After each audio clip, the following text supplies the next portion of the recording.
Maganda at maluwalhating araw po sa inyong lahat ngayong araw ng ikalima ng Agosto, year 2020. Binalik na po ang MECQ sa kamay ni Leon at ito po ay kasama na rin ang Cavite, Laguna at ang Rizal. O yung nga pala pong mga ibang hindi pa nakakaalam, hindi po bawal po yung mga ilang aktibidades dito sa mga nabanggit nating lugar. Like, di na kayo pwede munang pumunta sa mga restaurant para kumain. Di pwede munang magpagupit. At dyan sa mga beauty salon, yung pong mga establishmento na nag-aalok ng personal care na aesthetic procedure services. Di muna kayo pwedeng pumunta sa gym at mga fitness, education, sports facilities, pati yung testing and tutorial centers, review centers, internet cafes, pet grooming services, pati na yung drive-in cinemas. Pero yung mall at mga commercial centers, groceries, palengke, pwede pa rin po, 50% doon sa mga mall. Pwedeng pumasok. Tsaka kailangan nyo ng quarantine. Hindi kayo, may mga checkpoint na naman. Kaya kailangan nyo ng quarantine pass sa mga barangay. Samantala, huwag po kayong mag-panic buying sapagkat bukas naman ang groceries, bukas naman ang palengke, bukas naman ang mall. So, hindi mo na kailangan mag-hoarding. Nilalagay nyo lang ang kaligtasan nyo sa peligro sa panganib. Sapagkat pag pumunta na naman kayo crowded, magkakawa na naman. Marami po tayong supply ng goods. Sa ngayon kay DTI Secretary Ramon Lopez. Pati naman yung mga retailers na, manufacturers, nag-report naman na ang inventory nila ay kumpleto. Kaya wala akong problema sa mga basic products. It will last for 2 months. Samantala, sa ngayon po Secretary Bello, yung pong SAP, yung mga beneficiaries ng SAP, at na nakatira sa mga naibalik sa MECQ, huwag kayong mag-alala sapagkat tuloy pa rin ang mga pagbibigay ng ayuda, provided meron kayong quarantine pass para makarating kayo sa kung saang lugar ibibigay. At naka 84% na po ang distribution ng pangalawang tranche ng government's emergency subsidy doon sa mga low-income families. At nakarating na po sa maraming mga pamilya itong mga ayuda natin. Yung mga hindi pa nakakatanggap, kung kayo mag-alala, makakarating din yan. Samantala, yung pong DOL, sinasabi ni Secretary Bello na yung 2.3 billion cash aid ay umabot o rather yung para sa abot kamay ng pagtulong sa AKAP Assistance Program ibinibigay po yun sa mga OFWs na naapektuhan ng pandemya. And as of August 2nd, foreign and regional offices nag-disburse na po ng halos 2.324 billion na pesos hanggang 226,714 land-based and sea-based OFWs ang nakinabang po rito. Samantala, yung po namang yung mga nandyan sa along Pasig River, saka yung mga pwede nyo pong gamitin, yung mga lalong-lalo na yung mga medical frontliners natin at mga empleyado sa gobyerno, you can avail of the Pasig River Ferry Service hanggang sa matapos ang MECQ dito sa Metro Manila. At yun naman pong pupunta ron, kailangan nyo lang ng ID. At ang oras ng transportation dyan sa Pasig River mula alas 6 ng umaga hanggang alas 6 ng gabi. At yun naman pong sa DPWH, si Secretary Villar, binabalita niya na merong 20 na namang additional na quarantine facilities sa iba't ibang bahagi ng Maynila. Meron tayong gagawin dyan sa Quezon City, 4 sa Pasay City, 2 sa Pateros, 1 sa Marikina, Parañaque, Makati, Valenzuela, Caloocan, Muntinlupa, Malabon, at Navotas. Ang total bid capacity po nun, malaki-laki rin, 2,417. At dyan po sa Tacloban, sa ngayon po kay Secretary ng National Defense, Delfin Lorenzana, yung Office of Civil Defense, at ang DPWH ay tinurn over na sa gobyerno ng Tacloban City yung pong newly improved quarantine facility for returning city residents. Yung pong quarantine center built by DPWH can accommodate 290 individuals. Marami na po ang nai-turnover ang Office of Civil Defense, 295 beds, 297 dining tables and chairs, 303 cabinets, 231 side tables, 251 electric fans, 17 air conditioning units, 2 sub-booths, 2 tents, 10 portable toilets, at 360 foam mattresses, linens, and pillows for the quarantine facility. Tayo po ay nalulungkot na ibalita sa inyo at tayo ay nakikiramay sa ating kaibigan. Matagal natin itong kaibigan, si Eddie Ilarde. Ang ating pong dating konsehal, dating kongresista, at dating senador ay binawian ng buhay sa edad na 85 kahapon. At kilala po natin si Ginoong Eddie Ilarde sa kanyang palabas sa telebisyon na kahapon lamang na gumanap sa buhay ng karamihang mamamayan na nagsasalaysay ng kanilang mga kwento sa pamamagitan ng liham kay Kuya Eddie. Bicolano po itong si Eddie Ilarde at ito'y taga-Iriga ng Camarines Sur. Nag-aral po siya ng journalism sa Far Eastern University ng Maynila at veteranong-veterano ito sa stasyon ng DZWB, DZRH at DZXL. Siya po'y konsehal ng Pasay City at then naging kinatuwang po siya ng unang distrito ng Rizal. Hanggang ito po ay nailuklok sa Senado, kasama po ng mga oposisyon. Kasama rin po siya doon sa nabombang Plaza Miranda. Meanwhile, ito na namang ating kaibigan. Tinatawag ko nitong kaibigan kasi palagi natin nababanggit eh. Kahit na ang kulit nito, incorrigible talaga itong si John Nery. Doon sa kanyang Inquirer na column kahapon, o nung Martes, meron na naman tong mga pasaring. Binabanatan na naman ng administrasyon dahil mali-mali na naman daw yung mga mensahe. Paiba-iba daw kasi yung mga request ng doktor,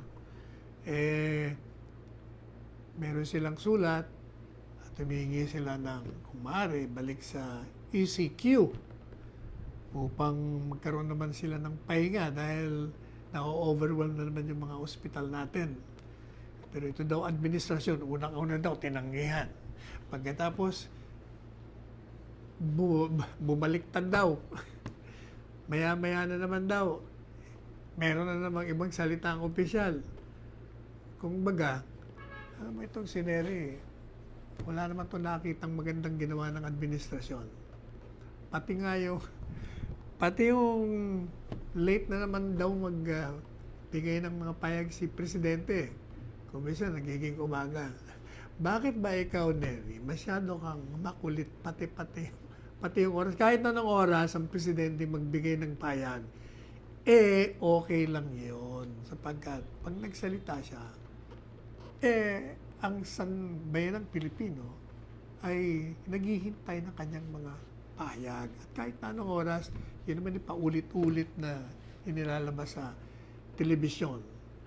Meanwhile, alam po ninyo yung liham ng doktor at yung naging reaksyon ng gobyerno.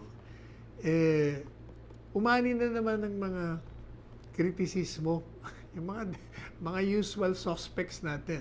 Kaya ng kaibigan nating kababayan sila ni Robredo. Pero tingnan nyo meron ito mga inconsistency. Sabi ni BP Leni, noong June 25, June 25 to 2020, binabanatan niya yung lockdown. kinukumpara tayo sa iba-ibang bansa. Hindi naman daw ganun kahaba ang lockdown. Madalit sabi, kontra siya sa lockdown. Pero nung eto yung sumulat naman, doktor, naku, gusto naman niya, kailangan daw, pakinggan natin yung panawagan ng mga doktor. Sports Facilities, kailangan nilang pati yung time out. tutorial centers, Baka daw sila review napunta sa isang internet sitwasyon cafes, pet na grooming services, pati na yung pati sila, drive-ins, mawala na. Pero yung Sila mall tumutugon. at mga commercial Ito rin centers, si groceries, Senadora Risa palengke, Ontiveros. Nung July 9, pwede pa rin po, 50% ganun din. doon sa mga mall. Binabanatan niya rin ng Pwede gobyerno. pumasok. Militaristic daw yung Tsaka approach kailangan natin, nyo ng yung mga quarantine. lockdown. Hindi kayo, Pero may nung mga August 1, checkpoint na naman. naku, Kaya kailangan tumugon quarantine pa tayo sa sa barangay. panawagan ng mga health Samantala, workers. Wag mo kayong Gusto nga ng mga health workers bumalik sa lockdown. Binibira niya yung lockdown. Ngayon naman, gusto niya na, pinupuri niya naman. Ganon din itong mga kabayan, para pareho so, sila. Hindi mo na kailangan mag-hoarding. Lahat po sila na mga kontra sa lockdown. Nilalagay nyo lang ang Nung kaligtasan humingi nyo ang sa health peligro workers sa na panganib. ibalik ang Pagkat lockdown, pumunta na naman aba kayo okay naman sa crowded, kanila. Lockdown kakawa ulit. na naman. Anong ibig Marami sabihin? po Isa lang tayong ibig supply ng sabihin. goods.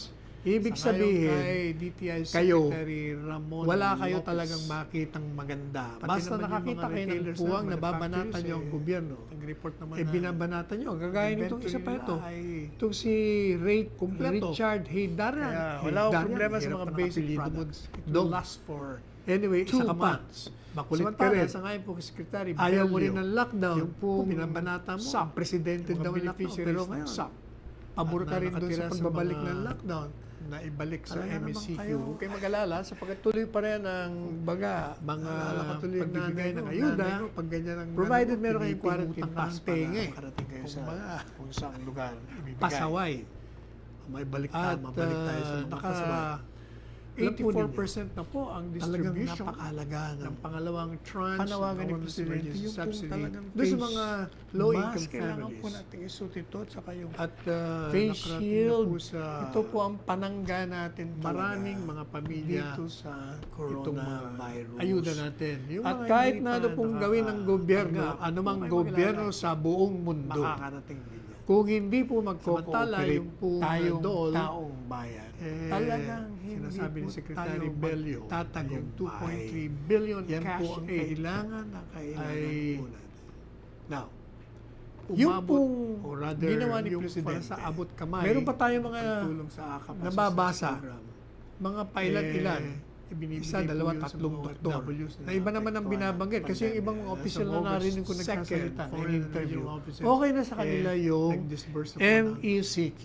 halos Pero yung iba, 2.324 ayaw. billion Dapat daw, pesos lockdown. hanggang 226. Yung iba naman, okay na. 1,714 Ang mahalaga, land-based, si Presidente, sea-based nagbigay po OFWs kagad ang ng nakinabang pagtugon sa inyo. po Hindi rito. totoo yung Samantala, sinasabi yung mo, po John namang- Mary. yung mga Sapagkat nandyan si sa Presidente, Long Pasig Sabado nagkaroon ng meeting eh. Pagkatapos lang po ng meeting, immediately, nakatanggap tayo ng liham ng doktor. Ito'y pinadala natin sa 3 taong malapit kay Presidente kasama na si First Lady. Kaya nakarating kagad sa kanya at immediately, inatasan niya si Executive Secretary Medel Dea na magkaroon ng meeting yung mga kabinete, miyembro ng kabinete na directly involved dyan sa pagbibigay tugon. At nagkaroon sila ng meeting ng Sabado ng gabi. And the day after, nagkaroon na ng anunsyo si Presidente. Nakita niya ang validity. Sapagat mga doktor nga ito, scientist nga eh. Kung ang feeling nila kailangan ibalik. From the very beginning, yun naman ang gusto niya. Pinagbigay niya. At the same time, binigyan niya pa ng mga ayuda, meron pa siyang mga benefits na binibigay. Basta, tinugunan niya. Kaya hindi totoo. Ang mahalaga, ang Presidente, nakikinig. Ang ayaw lang po ni Presidente, ganito po yun. Huwag kayong mag-react doon sa sinabi niya. Yung revolusyon, sabi niyo naman, wala naman kayo sinabi. Pero ang pagkakaintindi ko po, immediately after that, nagkaroon kayo ng press con may mga nagtataas sa mga kamay doon, clenched fist. Alam niyo naman, pag clenched fist, ibig sabihin, revolusyon nyo. Yung sa mga kaliwa yun eh. Ang ibig lang po sabihin ni Presidente, siya naman ay bukas sa inyo, alam niyo naman yon. All you have to do is to write him. Kung hindi sinagot yung sulat ninyo, talagang dapat kayo mag-press con, banatan yung gobyerno. Pero kung maaari lang, para wag na tayong lumika ng sigalot at mga agam-agam, kailangan sumulat muna tayo. O kaya i-text nyo lang kaming mga cabinet members, maniwala kayo, pinararating namin kagad kay Presidente.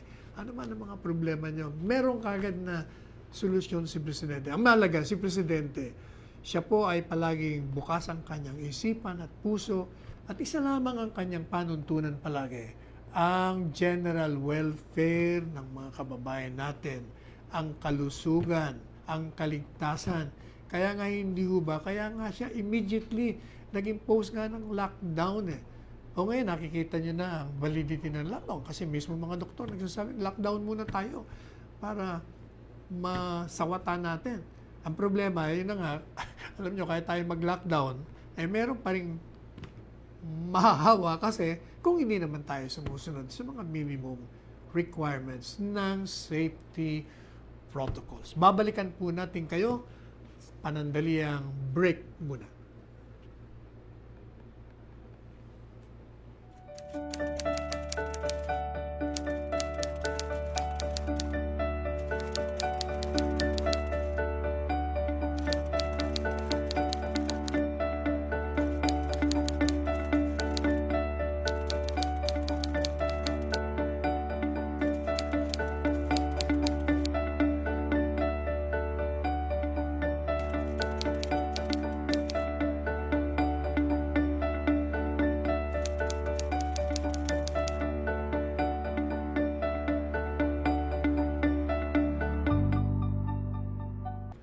Okay. Punta naman natin itong kaibigan natin si Sito Beltran. Ito si Sito, mahilig din itong pumasok ng alanganin.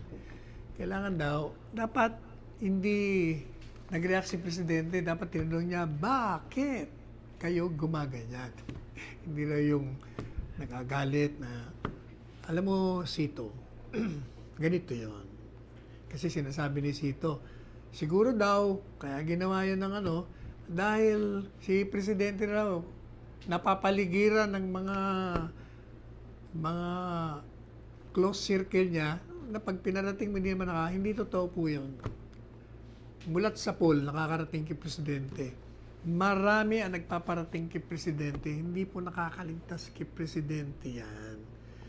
Kaya lang nga siya, ulitin natin unang-una, ang pinatutungkulan niya, in general, hindi yung mga health workers. Sabagat ang health workers talaga mahal ni Presidente yan. Ever since, palagi niyang binibigyan ng pagpapahalaga yan. Yung mga the usual na nag-i-incite ng galit sa gobyerno, yung mga komunista, yung mga terorista, na naghahasik ng lagim. Yun ang pinatutungkulan actually ni Presidente. Pero yung mga health workers, naku, talagang love na love ni Presidente yon. Alam po ninyo, meron nga pala akong napanood sa mamaya papalabas natin isang video na nagpinost. Kagabi ko lang po napanood ito. Pero ito pala ginawa pa noong March 27, 2020 ng Life with Goals. Ito ang nag-record.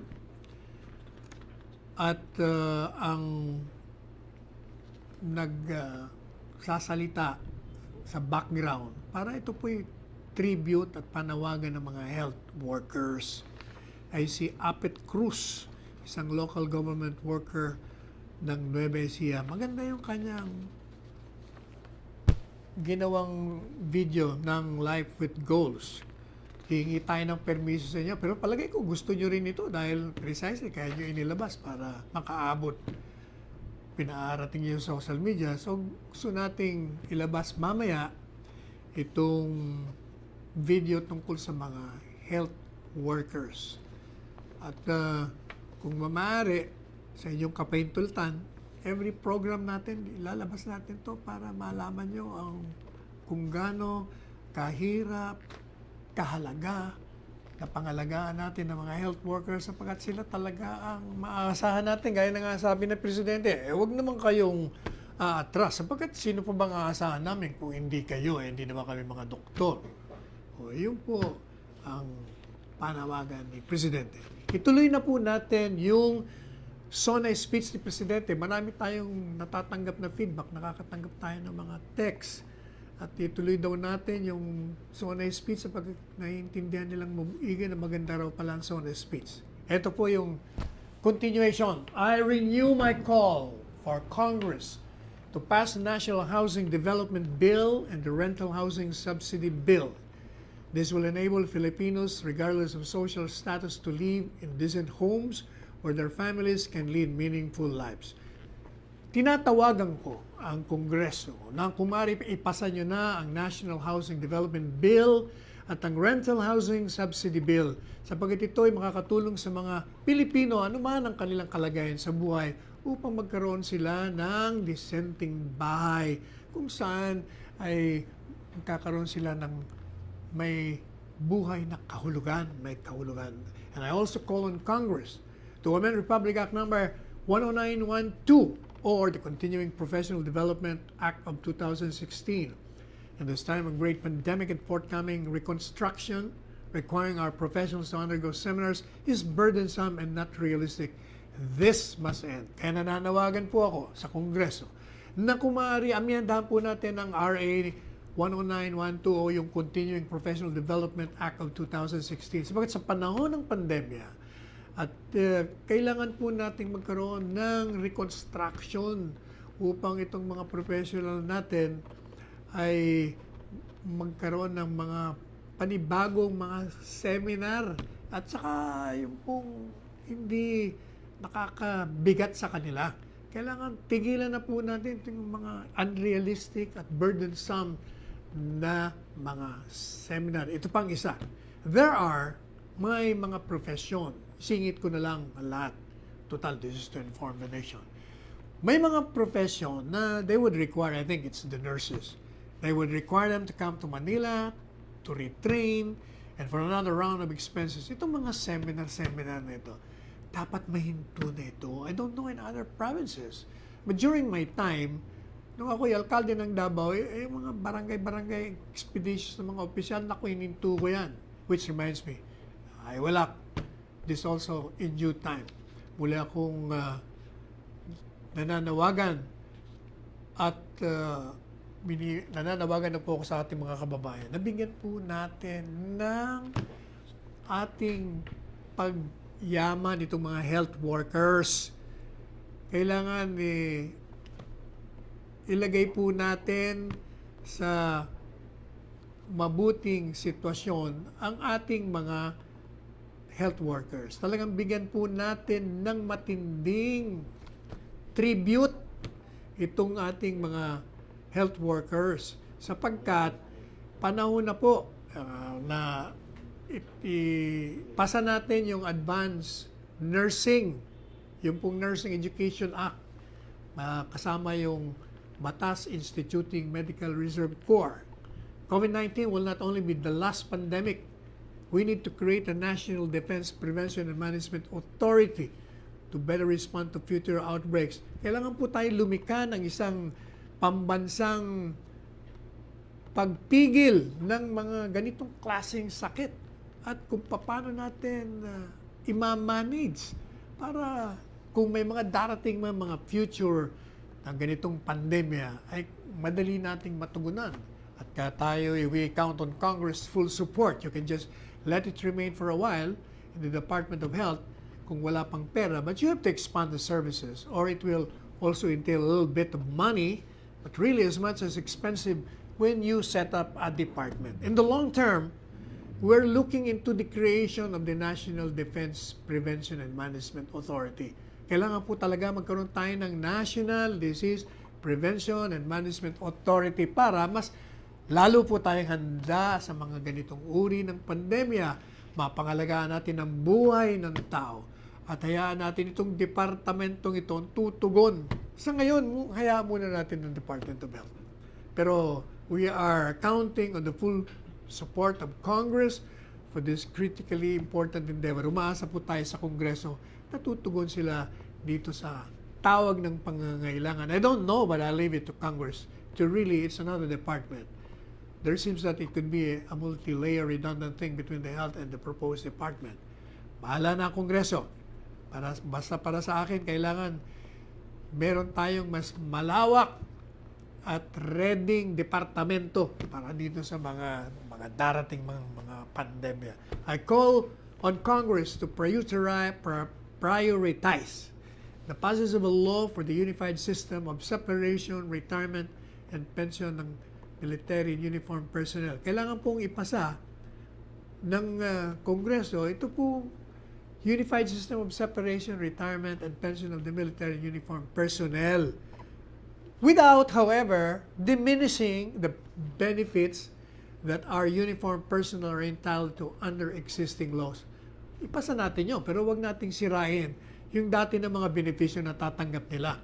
There is a need to adjust the pension system, which will be applicable only to newly hired uniformed personnel so as not to cause a ballooning effect against the budget of the military in the years to come, and yet maintain the benefits of those already in service under the present law. This issue needs a solution now. Umpisa natin ngayon para hindi na maging problema sa susunod na mga taon. Kailangan po talaga i-balance natin.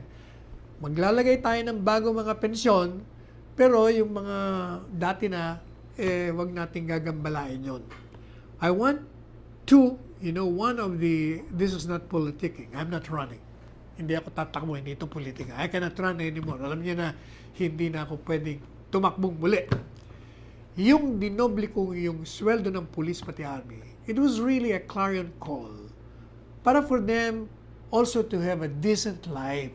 And they're able to get the things which ordinarily cannot be reached by any government employee. Ang akin doon is, yung corruption, maybe it might be a vain attempt, but maybe dagdagan ng sweldo para it will be a hedge against corruption. Alam po ninyo, we must also modernize the Bureau of Fire Protection and the Bureau of Immigration with urgency. Kailangan po talagang madaliin natin yung gawin nating makabago itong Bureau of Fire Protection and Bureau of Immigration sapagkat kailangan.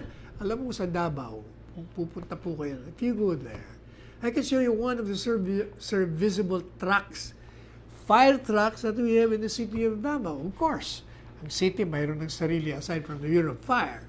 Bureau of Fire which is really national. Mayroon yung Bureau of Fire. Would you believe, serviceable steel yung mga truck doon. Ang pangalan nga ng trucks, Studebaker. Ang makina, Isuzu. Pero okay pa rin. It can put out fire. Totoo, this is how this Bureau of Fire issued. Medyo na-overlook natin ng matagal. I emphasize the creation of the Department of Disaster Resilience. Kailangan pong lumika tayo ng isang departamento para sa mga disaster. Our people's safety cannot be delegated to a council of commission. Di pa pwede kaligtasan ng ating mga kababayan ibibigay lang natin sa isang tao o sa dalawa o ilang tao. Equally important is the establishment of evacuation centers. Kailangan marami rin tayong evacuation centers sa mga syudad, probinsya, munisipalidad, sa buong bansa. We must act now before another major industry shakes us into action. Kailangan ngayon na tayo kumilos. Huwag na nating antayin magkaroon pa ng another disaster. The problem is disaster, and even a fire cannot be made. They cannot make a study for projection, but the earthquake would suddenly come and make a big crack here. Hindi natin alam talaga. Ibig ko sabihin, this will require more than just before starting, more than just one brain work kung paano talaga ito, how to prevent or avoid disaster. It will be, by the way, just before starting, I was tempted to say it before, baka magtindigan kayo. It will be alright for me if Bongo will just stay. Wala akong problema. Kahit na si Bongo na lang nandiyan mag-isa. Wala akong problema doon. Kasi sabi ko, na this piece of speech of mine would be one of the longest honors that I will deliver. Nakita ko yung page pagbigay lang sa akin Yung ibang input akin, but yung iba sa kanila. Ang nangyari po, nung binalik ko sa kanila, sabi ko sa kanila, make it short. Nung ibinalik sa akin yung speech ko, mas makapal na. Lako. Hindi nandiyan na ngayon. Eto na ngayon. Kaya ang haba. The responsible extraction and equitable distribution of natural resources remain among my non-negotiables. I reiterate the need for the passage of the National Land Use Act which has been pending for decades. Pakisilip lang po ninyo dyan sa Kongreso. Ito pong Paipasa nyo na po yung National Land Use Act. Matagal na po nakabinbin kasi yan. At yun namang rehabilitation ng Boracay, oh by the way, ito pong aking termino, hanggat naririyan ako, gagawin ko po ng paraan lahat na makakaya ko upang pangalagaan natin yung ating kapaligiran, yung ating environment. Nakita nyo naman yung Boracay Island. Nakita nyo, showcase or resolve to safeguard the environment. Boracay is doing well because of its scenery. If it's only a coconut and a black, white sand and water, wala yan. Pero you add the visitors there, then it becomes a very tempting destination. We have seen the remarkable re-emergence of island back to its former glory. I want this sustained. I ask Congress to enact law creating, importante po ito, the Boracay Island Development Authority or BIDA. We need it. Kailangan po natin yan. Now, we must utilize the coconut. Ito, isa. We must utilize yung coconut levy funds for the welfare of our coconut farmers and the development of our coconut industry. I urge everybody, both of the executive department, pati ito, that ito yung pera na nakuha doon sa na-sequester. At itong perang malaking ito, gagamitin ito for the welfare of the farmers. The problem is, we can no longer trace who the farmers are as of yesterday. Hindi na natin matrace kung sino ba itong mga farmers na ito. Because Marcos is a distant star. We do not know, hindi na natin alam. Alam ko because with a little piece of property also that was covered by the land reform. Hindi natin malaman kung sino may-ari. Yan ang problema. I once urged, or rather, I think Congress should look again and try to sort out best the money can be utilized. I will not make any suggestion, but I leave it to Congress to decide what to do. Bahala na kayo sa Kongreso. I once urged you, both houses, to pass a version of the bill establishing the Coconut Farmers Trust Fund. Tulungan po natin ang ating mga magsasaka. I'm also requesting Congress to pass the Rural Agricultural Fisheries Development Financing System. Kailangan din po natin ito maipasa. Kaya para sa ating mga mangingisda. Magpapahinga muna po tayo ng panandali at babalikan natin kayo sa sonang speech ni President.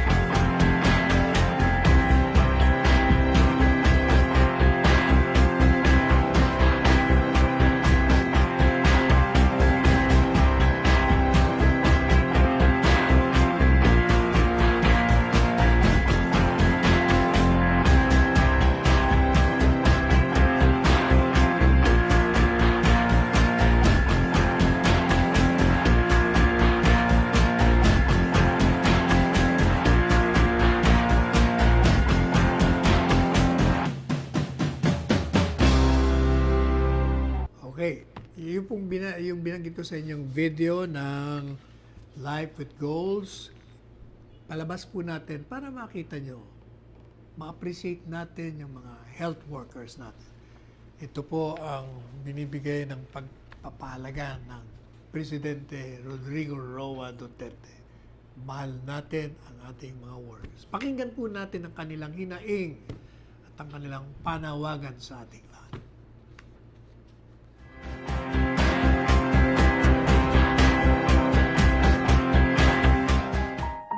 Mabuti ka pa, nasa bahay.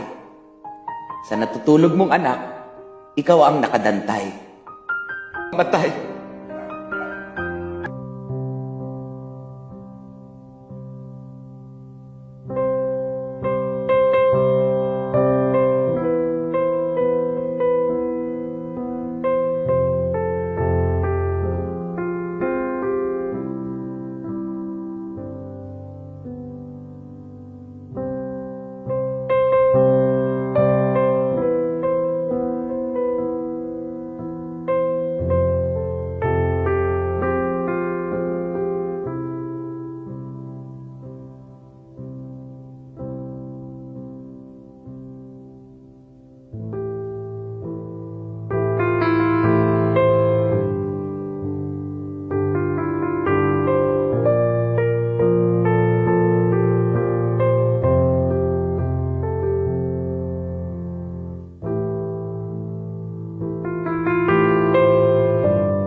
maituloy na po natin ang sonang speech ni Presidente Duterte. We aim to provide adequate, accessible, and affordable food for every Filipino family through the Plant program. After Build, I think this is easier to achieve. A few good men, a few good regional directors, DAR and dedicated workers below could make this thing a success. Mas madali ito kaysa build. Itong plant lang. It is more, how you try to convince the farmers to cooperate with the government for their benefit. The 66 billion agricultural stimulus package will help the agriculture and fisheries sector recover. Ito pong 66 na bilyong agricultural stimulus package ay tutulong po sa sektor ng agrikultura at mga fisheries natin. And we need to build trust and confidence in online transactions, stronger protection for online consumers, and enabling measures for online businesses are needed through the enactment of an internet transactions. This is very good. Kailangan din po natin maayos yung ating online sapagkat yan na ngayon ang teknolohiya. I therefore direct the Department of Trade and Industry and other relevant government agencies to work closely with Congress in ensuring that the provisions of the proposed bill are responsive to the needs of the consumers while promoting the growth of e-commerce in the country. If you are tired of clapping, you just say so. I can make a shortcut. Pabilisin lang yan natin. On the path of better governance, we travel with others. Partners, both old and new, have helped. For bolstering our antiquated public health system, for bringing home our laid-up Filipino overseas, for filling in supply gaps for crucial medical supplies and equipment and staple food. For this and many more, the Philippines thanks all friendly nations. We will never forget your kindness and your timely support. Within Asia and beyond, the Philippines will continue to work with partners to address the global perils and realm of cooperation to secure for our peoples greater peace and progress and prosperity. Sa ngayon, inatasan ko ang Departamento ng Trade at Industry at iba pang mga nauugnay sa mga ahensya ng gobyerno upang magtrabaho kasama ang Kongreso upang matiyak natin ang probisyon ng panukalang batas ay tumutugon sa pangangailangan ng mamimili habang sinusulong ng paglaki ng e-commerce sa bansa. Kung kayo ay pagod ng pumalakpak, sabihin nyo na lang, huwag na lang kayong pumalakpak. Maaari akong gumawa ng isang shortcut. Pabilisin lang natin. Sa landas patungo sa mas mahusay na pamamahala, naglalakbay tayo kasama ang iba, ang mga nakakasama natin, parehong luma at bago ay nakakatulong para sa mga pagpapalakas ng ating antigong sistemang pangkalusugan sa publiko, para sa pag-uwi ng mga Pilipino na sa ibang bansa, para sa pagpuno ng mga supply, para sa mga staple ng pagkain, para sa mga ito at marami pang iba. Ang Pilipinas ay nagpapasalamat sa lahat ng mga kaibigan nating bansa. Hindi natin malilimutan ang iyong mga kabaitan at inyong mga suporta sa amin. Sa loob ng ASEAN at higit pa, magpapatuloy ang pakikipagtulungan ng Pilipinas sa mga kasamahan nito upang matugunan ang mga pandaigdigang peligro at paigting ng kooperasyon upang matiyak para sa ating mga mamamayan ang higit na kapayapaan, pagsulong at kaunlaran. The Filipino nation claims its rightful place in the community of sovereign states. Thus, we will continue to pursue an independent foreign policy. Let me be very clear about this. Ako po ay gustong ulitin sa inyo na yung ating foreign policy, patakaran natin, kaugnay sa ating relasyon sa ibang bansa, kailangan po independent tayo. Kaibigan tayo ng lahat. Wala tayong kalaman sa kanila. May I cut my prepared speech? Alam mo, I read a little over 3 weeks or last month na the Americans would intend to go back to Subic. I will just put on record my thoughts. I have nothing against America. Hindi ko kalaman ng Amerikano. I have nothing against China. Hindi ko rin kalaman ng China. Pero if you put bases here, it will double the spectacle of a most destructive thing, just like Manila during the Second World War. Pag naglagay kayo rito ng mga base militar, parang inaakit yung magkaroon na naman ng digmaang pandaigdig. Kagaya ng pagkasira ng syudad ng Maynila. Isa sa mga nasira syudad sa buong mundo. At kaya we work without fail to protect our rights in the South China Sea. Tatrabaho tayo para pangalagaan natin ang ating karapatan dyan sa China. We are not beholden or opposed to anyone. Hindi po tayo natatakot o tayo ay sunod-sunuran lang sa anumang bansa. We broaden the boundaries of Philippine diplomacy. Pinalalawak natin yung ating diplomasya. We build productive ties with everyone. Willing engage us on the basis of equality, mutual respect. Tayo po ay bukas doon sa mga gustong makipag-ugnayan sa atin. Basta ito'y batay lamang sa pantay-pantay at merong paggalang sa bawat isa. Ganito ang ating magiging relasyon sa kanila. This is how we define our relationship with our most important partners, placing the country in a far better position to advance our interests in an evolving regional order and emerging global problems. Now, plenty of critics, both sides claim about nothing has been done to retake forcefully or physically the South China Sea. Marami mga kritiko dyan na nagre-reklamo. Kailangan daw natin agawin na natin at kunin natin yung ating ari-arian dyan sa China Sea. Pero alam mo, unless we are prepared to go to war, I would suggest that we better just call off and treat this, I said, with diplomatic endeavors. Kung hindi na lang tayo kaya nating pumasok sa digmaan, hayaan na natin yung diplomasya ang manaing dito. Why? China is claiming it. Gusto ng China, sa kanila daw yun. We are claiming it. Tayo, sabi natin, atin yun. China has the arms. Sila may armas. Tayo, wala. We do not have it. So it's as simple as that. They're in possession of the property. Nandun sila. Kaya nilang pangalagaan. Meron sila mga armas. Sino ang pumasok doon Tinataboy nila. Pag lumabang ka, babanatan ka na. It will remain a property of, hindi mo alam, if you're a lawyer, ng property rights. Now, it has nothing to do actually with the Philippine loss of property, but it's akin to that. They're in possession.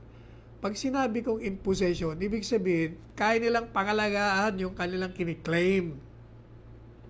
So what can we do? Hindi natin kaya. We have to go to war. Kailangan pumasok tayo sa digmaan. And I cannot afford that. Maybe some other president, kaya siguro ibang presidente after me. Pero ako hindi. Inutil ako dyan. Sabihin ko sa inyo. And I'm willing to admit it. Talagang inutil ako dyan. Wala akong magawa. I cannot. Inutil in the sense na hindi ko isusuong sa panganib ang buhay ng aking mga kababayan. Kaya ko namang gawin na makipag-ugnayan sa China sa iba pang aspeto ng kabuhayan. Pero digmaan, di pa pwede. Ayaw kong maglagas ng buhay ng mga Pilipino. Bakit? The moment I send my Marines there at the coastal shores of Palawan, naku, papadala mo pala ng Marine doon, tatamaan na ng cruise missile ang mga yan. Hindi pa pwede. Hindi natin magagawa. Let me say again, that the victory in the global battle against COVID-19 would take longer than we expect. Ito pong labanan natin sa digmaan ng COVID, tatagal po ito. Kaya ang kailangan po natin ng kooperasyon ng bawat isa. Everyone's cooperation is needed. I know that you, the Filipino people, have sacrificed a lot. Alam ko po na malaki na ang sakripisyo ninyo. But we have no other choice. Wala naman po tayo magagawa. But to work together, kailangan talagang magtulungan tayo. At ang mga ito, talagang walang mangyayari. Hindi na naman gumagalaw ang ating screen. I must admit that our actions have been far from perfect. Totoo yan. I admit it. And there could be improvements here or there. But all of us in government, including myself, assure you that we will not stop until we get things right and better for you. Hindi po tayo hihinto. Hanggat hindi natin naayos ang ating kapaligiran. Ayusin po natin. I know that many of you are worried not only about health. Alam ko, ng bawat isa sa inyo ay nangangamba sa inyong kalusugan at kaligtasan. But also about our ability to move around, pati na yung ating paggalaw, palabas-labas, pagsakay sa public transportation, pati yung ating pagkawala ng mga savings natin dahil sa pagtaas ng presyo ng mga bilihin, pati yung pagkawala ng mga income natin because of the uncertainties in our jobs and livelihood. I assure you, however, that your government will address these problems and challenges to overcome and proceed to the new normal. Binibigyan ko po kayo ng assurance na ang gobyerno natin ay gagawin ang lahat upang tugunan ang lahat ng suliranin ito. Marami ho talagang mawawala para doon sa mga middle income ng trabaho. They buy a car on a stillman basis. If you cannot keep up with the amortization, you lose it. Pag bumili kayo ng kotse, siyempre merong monthly amortization yan. Pag wala na kayong trabaho, paano nyo matatapos yan? Eh, siyempre, you will lose the car and mapipilitan kayong sumakay ng public utilities. Eh, ang problema nga ngayon, public utilities. Binalik natin, pero ayaw ng mga doktor. May problema, so tinanggalan na naman natin. Nagre-reklamo naman yung mga driver ngayon. Concomitantly, diretso itong mga criminal dadami at crimes will increase. But let me assure you, hanggat ako ang presidente, there can never be a runaway crime in any of our cities. Hindi ako papayag na ganon. I can assure you, we will remain peaceful. Mananatili tayong matahimik, mapayapa, relatively peaceful. Hindi naman very peaceful. Pero kung sabihin mo, nakagaya ng hold up, dito hold up doon, hindi mangyayari yun. Alam naman nila kung anong mangyayari sa kanila. You know what will happen to you. I'm addressing myself to the criminals. So kayong mga criminal, makinig kayo. You commit hold-ups, you commit rapes, you commit all sorts of things and harm the public, then kaaway muna ako. Pag kayo ay gumawa ng lahat ng uri ng krimen, pagnanakaw, pagre-rape, pagpatay. Kaya, tandaan nyo, hahanapin ko kayo. Huwag na kayong bumalik sa dati nyong ways. Maghanap na lang kayo ng anong trabaho dito, magtiis kayo. To open up the economy to pre-COVID-19 levels at this time is not an option because whatever good it can produce will only be gobbled up or be outweighed by the bad it will generate. Sometimes haste does not make waste. The recent absurd of infections will open little windows to the resumption of business proof of that. Alam po ninyo, kailangan medyo balansehin natin. Kung buksan kaagad natin ang ating bansa sa ekonomiya, may problema din tayo kasi siyempre pag naglabasan tayo, ayan na naman ang virus, magkakaroon na naman tayo ng hawaan. Kaya kailangan tingnan po natin, maniwala kayo, pinag-aaralan ng ating mga scientists, mga doktor, ang sitwasyon dito sa ating bansa. I'm happy that I have talked to you today. You know, in other places, they open up too early, too soon. Tingnan nyo yung ginawa ng Amerika. Nagbukas, ayan. Tingnan, nagkakagulo sila doon. Katakot-takot ang infection doon sa China.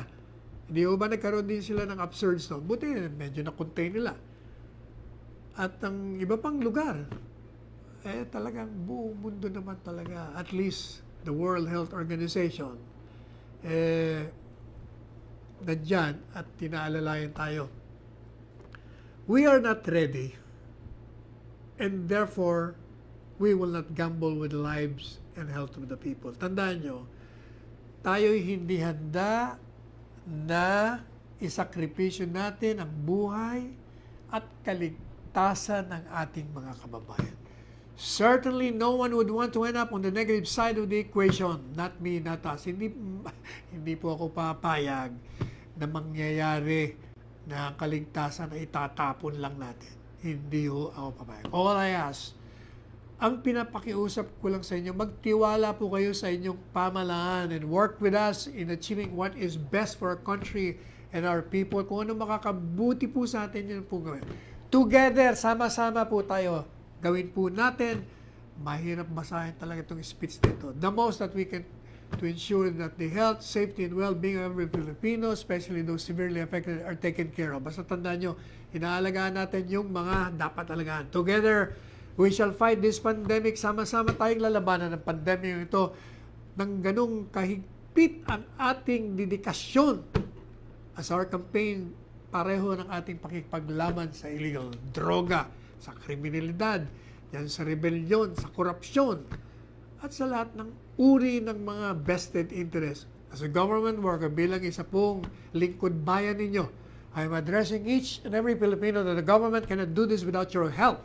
More than ever, we need to reinvigorate the deep-seated Filipino spirit of pakikisama, malasakit within each and every one of us. Kailangan po yung bayanihan spirit ng ating pagka-Pilipino ay gawin po natin. We are being tested. Tayo po ay talagang binibigyan ng test itong pandemic ito bilang isang bansa at isang lahi. Worst times loom ahead. Mukhang marami pa pong darating na sakuna sa atin. Pero ako'y naniniwala at umaasa that the spirit of solidarity and unity will serve us as the drum beat to which we shall march in unison in our quest for the light at the end of the tunnel. Tayo po ay susunod sa bagsak ng drum. Ito bang drum beat? Susunod tayo doon kung saan yan papunta. And I appeal to each and every Filipino. Let us take care of one another. Alagaan po natin ang bawat isa. Ito po ang panahon para magtulungan po tayo. Hindi po ito ang panahon para maglamanan, maglamangan. Alam po ninyo, talagang hindi maaring ang isa ay makikipaglamangan sa isa. Talaga tayo ang talo. My faith in the Filipino innate patience. Tayo po'y matyaga, tayo po'y para tayong bamboo, resilient. And the determination to bounce back is unwavering. Tayo nakakabalik na muli. Kahit tayo'y matumba o tayo'y tamad. Let us share our blessings with those. Kung meron naman po tayong mga karangyaan sa buhay, bahagi naman po natin doon sa mga wala at doon sa mga konti lang na meron. This is the time to bring out the best in us. From the rubbles of adversity, a more resilient and stronger nation built on bayanihan pagkakaisa shall rise. Habang totoo ng tayo ngayon ay nakadapa, tayo po'y babangon. Together, we shall overcome. Mananalo po tayo. Before part of the time, but it was really the allotted time for my speech. I would just like to give a statement between us sa gobyerno. Ito po yung kidrilon na sinasabi ko sa iyo. Kasi dinidefend mo drilon yung ABS-CBN, bahagi ka ng ACRA. O ikaw ba may kinalaman sa paggawa nitong konsesyon? Bakit ka ba nagagalit? Parang ikaw lang naman ang galit na galit. Sabi may mga dynasty ka pa. Ikaw ay isang hipokrito. Alam mo, binabanatan mo ko. Parang ang bang yung Anday Dynasty Bill ay nakasalalay sa akin, kayo ang nasa Kongreso, Drilon. Alam mo na hindi nyo mapasayan kasi nga, ang daming vested interest yan.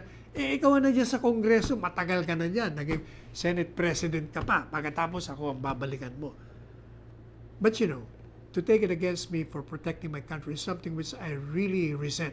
Yan ang ayaw ko. Pag binabalikan mo ko, ang ginagawa ko lang naman, pangalagaan ang interes ng bayan. Alam mo, you describe using the dictionary, the synonym ng mga oligarchs, kung ano, mga oligarch pa yung sinasabi mo. Pati yung pamilya ko, sinabi mo. But, to my countrymen, alam po niyo yung mga oligarko, talagang meron dito sa Pilipinas. Yan ay nung panahon pa ng Kastila.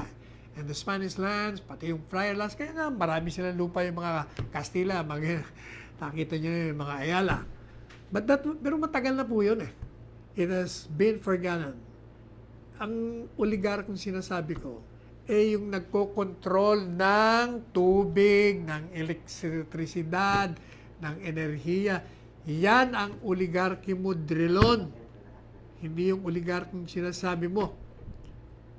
Kaya, kailangan talaga magkaroon ng bagong kontrata at bayaran nila yung mga kinuha nilang bilyon na bilyon sa taong bayan.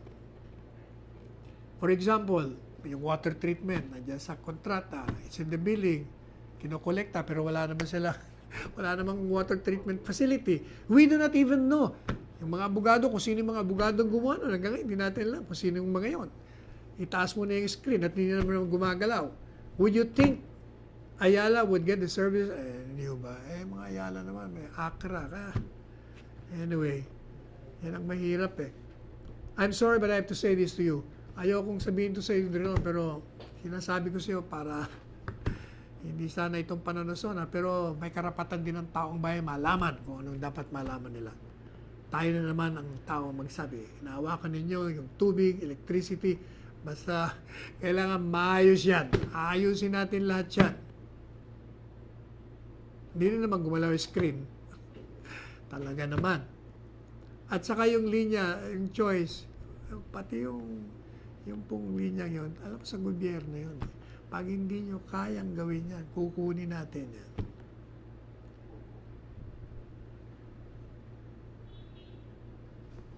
Tapos na po yung Presidente Sonny Smith. Alam niyo yung Presidente, nakakatuwa nung nag-speech. Nagpasalamat siya. Kami naman nakikinig. Akala namin hindi pa tapos. Kaya nung nahalata niya wala nagpalakpak sabi ni Presidente, I'm true. I'm true. Saka lang kami nagpalakpakan.